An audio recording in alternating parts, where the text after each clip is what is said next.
BJP పరిస్థితి చూస్తుంటే కొంతవరకు ఈ మంచితనంతో కూడా మనం మామూలుగా ముందుకు వెళ్ళలేమని అర్థమైంది. అంటే ఇప్పుడు నీట్ పరీక్ష లీక్ అని కాదు, చాలా విషయాల్లో ఈ 12 సంవత్సరాల కాలంలో చాలా మంది రగిలిపోతున్నారు. దేశం బయట, దేశం లోపల. ఎందుకంటే 12 సంవత్సరాలుగా ఒకే ప్రభుత్వం ఉండడం ఒకటి, మరో 3 సంవత్సరాలు కొనసాగుతారు. అంటే 15 సంవత్సరాలు కాంగ్రెసేతర ప్రభుత్వం ఉండడం అనేది చాలా మంది జీర్ణించుకోలేకపోతున్నారు. సరే, నరేంద్ర మోదీ గారు, అమిత్ షా గారు ఎంత కఠినమైనటువంటి నిర్ణయాలు తీసుకున్నా కొన్నిసార్లు వీళ్ళు కూడా మంచితనంతో బుజ్జగించే రాజకీయాలు, బుజ్జగించడము, నాయన అమ్మ ఇలా మాట్లాడడం, ఇవి కూడా చాలా వరకు వీళ్ళకి చేటే తీసుకొస్తున్నాయి. కాబట్టి ఇక అసలైనటువంటి నేత, ఇక నరేంద్ర మోదీ గారు కూడా 15 సంవత్సరాల పరిపాలన పూర్తవుతుంది కాబట్టి మరో 3 సంవత్సరాల తర్వాత ఇక ఆయన ఉంటే ఇక ఇలాంటివే జరుగుతూ ఉంటాయి అని చెప్పి యోగి ఆదిత్యనాథ్ గారిని రంగంలోకి దింపేటటువంటి పరిస్థితి కూడా వచ్చే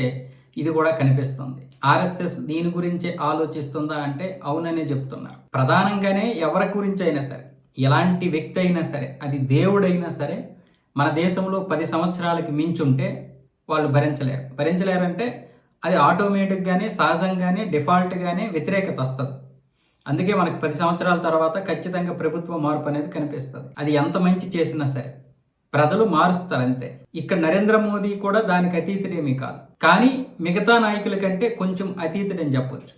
ఆయన చేస్తున్నటువంటి పనులు, ఇంతకుముందు జరిగినటువంటి పనులకి వ్యత్యాసం చూసినటువంటి ప్రజలు, మొత్తానికి మెజారిటీ ప్రజలు ఆయనకైతే సపోర్ట్గా నిలబడ్డారు. అందుకే మూడోసారి కూడా ఆయన కుర్చీలో కూర్చుంటే ఎవరూ పెద్దగా వ్యతిరేకత వ్యక్తం చేయలేదు. సరైనటువంటి వ్యక్తే ఉన్నాడని ఇప్పటికీ కూడా నమ్ముతున్నారు. ఇప్పటికీ 45% జనాభా ఆయన్ని ప్రధానమంత్రిగా చూడాలనే కోరుకుంటున్నారు ఇంకా కూడా.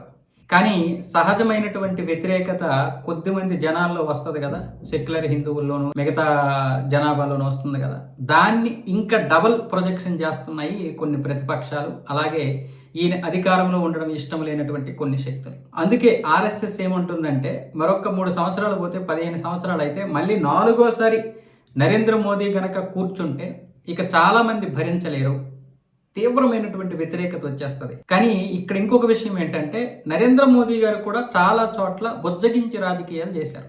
బుజ్జగింపు రాజకీయాలు చెయ్యను అంటూనే కొన్నిసార్లు చేయాల్సి వచ్చింది. ఇప్పటికీ కూడా ఆయన బ్రతిమలాడుతూనే ఉన్నారు కొంతమంది. కానీ యోగి ఆదిత్యనాథ్ గారు వస్తే అలాంటి పరిస్థితి ఏముండదు. దబిడి దిబిడే, తాడో పేడో, బుల్డోజరు ట్రీట్మెంటే ఉంటుంది. పోనీ ఆయన ఎంత ప్రధానమంత్రి అయినా, ఎంత కంట్రోల్గా ఉండాలనుకున్నా, ఎంత కంట్రోల్గా ఉన్నా సరే, ఆయనకి బాధ్యతలు పెరిగినా సరే ఆయన ట్రీట్మెంట్ వేరేగా ఉంటుంది, ఆయన లెక్కలు వేరేగా ఉంటాయి. ఇలాంటివి జరగడానికి అవకాశం ఉండదు. అంటే ముందు శత్రువులకి ఇలాంటి అవకాశాలు ఇవ్వకుండా చేసేస్తాడు అన్న విధంగా ఇప్పుడు ఆర్ఎస్ఎస్ ఆలోచిస్తుంది. కాబట్టి నెక్స్ట్ ఎలక్షన్లో ఖచ్చితంగా ఉత్తరప్రదేశ్ ఎన్నికలు అయిపోయిన తర్వాత రాబోయేటటువంటి పార్లమెంట్ ఎన్నికలు ఏవైతే ఉంటాయో 2028 కానీ 2029 కానీ అప్పుడు రంగంలోకి దిగేటటువంటి పరిస్థితి వస్తుంది అనే అవకాశాలు అయితే స్పష్టంగా కనిపిస్తున్నాయి. అలాగని నరేంద్ర మోదీని కూడా ఇప్పుడు పక్కన పెట్టే ప్రసక్తి అయితే ఉండదు. కానీ ఖచ్చితంగా యోగి ఆదిత్యనాథ్ని చాలామంది కోరుకుంటున్నారు. దీనివల్ల రాజకీయ మార్పిడి ఉండదు. కాకపోతే ఇదేంటంటే ఒక వ్యక్తి నుంచి ఇంకొక వ్యక్తికి వెళ్తుందంటే, అంటే చాలా దేశాల్లో ఈరోజు మనం బ్రిటన్లో చూస్తున్నాం, మరికొన్ని దేశాల్లో చూస్తున్నాం, స్థిరమైనటువంటి రాజకీయాలు లేవు, అస్థిరమైనటువంటి రాజకీయాలు. కెనడా లాంటి దేశంలో కూడా, చివరికి అమెరికా లాంటి దేశంలో కూడా ఇదే పరిస్థితి. కానీ మన దేశంలో ఇప్పుడు గత 15 సంవత్సరాలుగా లేదా 12 సంవత్సరాలుగా ఒక స్థిరమైనటువంటి రాజకీయ వ్యవస్థను చూశారు. ఆ వ్యవస్థలో మళ్ళీ అస్థిరమైనటువంటి రాజకీయాలు రావాలని కొంతమంది కోరుకుంటున్నారు. అందుకోసమని అలాంటివేమీ లేకుండా, అంటే నరేంద్ర మోదీ గారిని మార్చినంత మాత్రాన స్థిరమైనటువంటి రాజకీయం ఉండదు అనుకోకూడదు. ఎందుకంటే సేమ్ పార్టీలోనే యోగి ఆదిత్యనాథ్ గారు వస్తున్నారు. యోగి ఆదిత్యనాథ్ యొక్క పరిపాలన కూడా ప్రజలు చూడాలనుకుంటున్నారు.